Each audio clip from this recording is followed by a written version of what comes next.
Hello, I'm Brandon Morrison, and I'm running for Shelby County Commission District 13, and I am a lifelong Memphian. I grew up here and raised, should I look at the camera? Or you can just talk to us. Okay. I've raised my family here, and I'm excited about all the momentum in Memphis and Shelby County. However, I think we still have some big challenges, and when I look at and think, what can I do to help? This idea emerged as a place I might be of help. I think I can help move our community forward by focusing on safety, jobs, and our youth, and government efficiency. So why run for office? Had you thought about running before? Really, no. It's a big step. It is a big step. What compelled you to say, I'm going to run for public office? Well, thinking about that, I have my last two kids in college, and I've been given a lot, and I think it's important. I feel like we're all called to, as citizens, to seek the welfare of the place we live, so that's why I'm doing it. Tell us about your District 13. Where is it? So District 13 is basically East Memphis, or the Poplar Corridor. The west boundary is Highland, and then it goes all the way to Germantown. The north boundary being basically Walnut Grove, and then all the way over to 240. Wow, big district. Yes. A lot going on there. What are some of the concerns of folks there?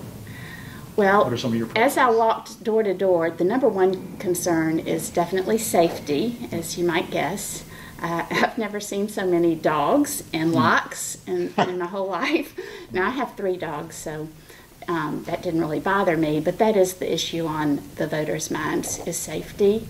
And then education. I think poverty being our other big challenge, so education and public health. Mm-hmm. What are some ideas you have about public safety? What can you do as a commissioner? Well, I'd like to see the city and county continue to work well together there. I just read today in Mayor Strickland's email that goes out that his budget increased not only salaries for the police, but number of police, and he's already made great strides in that area. We've seen progress in, well, it's not only Memphis, but across the nation. I think in 2017, a decrease in homicides. But I think the opioid crisis is equally as important relative to safety. The Shelby County Commission, the state charter says it's to fund the criminal justice system, the schools, and the public health. And so I do believe we can fully fund the sheriff, and then maybe take a little bit more of a business-like approach and ask for measurable outcomes. They would set their goals, and I'd like to see quarterly reports on how they're progressing on the goals. Tell us a little bit about your background and experience and what you've done to prepare yourself for this role. Okay. Well, I grew up here, went to St. Mary's Episcopal School, and I've lived here, I'm 53, I've lived here all but about 5 or 6 years of my life when I went to college and got an MBA at Vanderbilt. And prior to raising my children, I was in financial services, equity research. So I do understand budgets.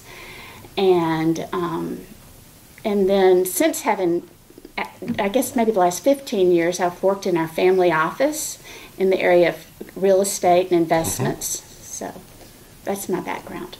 And I've been on a lot of both for-profit and non-profit boards. I've been treasurer of the Children's Foundation of Memphis, and past finance chair for the zoo and investments for the zoo. And then for Second Presbyterian Church is the chair of their grants committee. I understand grants and really believe in reporting to follow up on grants. So I think that's an area I could be helpful as well. Have you been involved in any neighborhood issues over the years? Yes, our neighborhood now has those blue lights, but that's one, and I've been president of our neighborhood association. Goodness, I think that was probably back in the 90s. But, so, yes, I've been a part of interest in improving safety in the neighborhood. There are a lot of neighborhood associations around town. As a former president, do you feel like the local government pays enough attention to neighborhood associations? I think we could really leverage and benefit from the good work going on in so many neighborhoods, and the citizens watching out for each other. I do think that's an area we could really leverage with communication and speaking to the neighborhoods more directly and giving them ideas. And I think progress is being made there also. Now, you mentioned earlier about going door to door, and you have traveled probably the width and length of your area. What did you learn about yourself while doing that campaigning? I was kind of on the front end thinking I might dread it, but I actually really enjoyed it. So many people weren't home, but I really enjoyed talking to the voters, and I thought it was fun during early voting when someone would come up and remember our conversation. That was neat. And I learned what the voters are interested in. Again, safety and education, what's on their minds. And, we want to retain our population. That's been one of our challenges, is population decline. So we want to, I hope to really represent the people in my district by hearing their concerns. Now, your district is one of the more affluent Yes. in the city, and even in the county. But there are pockets of this community that are very Correct. stressed. So as a member of the larger body of the county commission, what do you feel like your responsibilities are to places like North Memphis, South Memphis, rural areas? Well, I don't think the whole community moves forward unless we move forward together. And I think most of the voters agree that a strong public education system is the backbone of any strong community.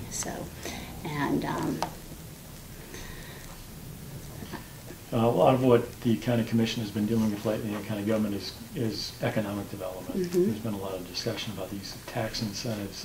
How do you feel about that? Are you in favor of TIFs and pilots and that sort of thing? I'm very pro-business and economic growth and development, and I think that pilots, when employed judiciously and strategically, are absolutely very effective. I think it's important to keep a long-term perspective with pilots. And I think back to the Mitsubishi deal a few years ago, to keep in mind the goals of what the pilot is hopefully doing, which would be to, bring in skilled jobs and more minority participation. And I'd like to see, I think I heard recently, it was Richard Smith that made the smart comment that large pilots could bring in, we need more big headquarters to come to Memphis, and that's the way we would do that, would be with a pilot, and it would increase our tax base and be a long-term win for the whole community. Now, you were, as far as I can remember, the only candidate in the May primary who defeated an incumbent, Steve Vassar. What do you attribute that success to? How did you do that?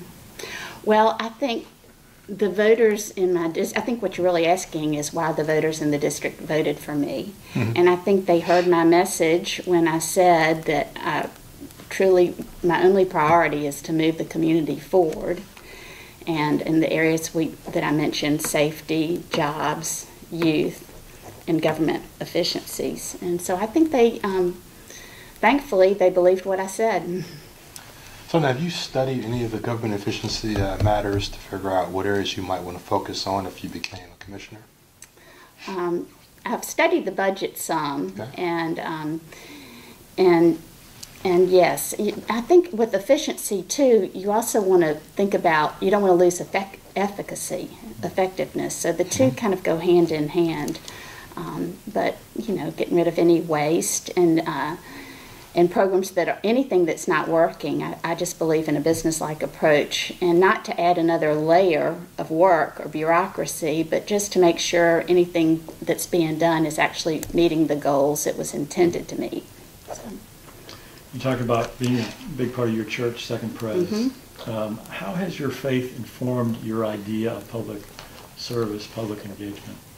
Well, my faith definitely informs that, and probably that's where I was convicted that, you know, that I wanted to spend some part of my life giving back to the community. So, yeah. I think we're, as citizens, called to seek the welfare of everybody, and so that's Jeremiah. part of my faith. Yeah. One other question is the flip side of the earlier question about what you've learned about yourself.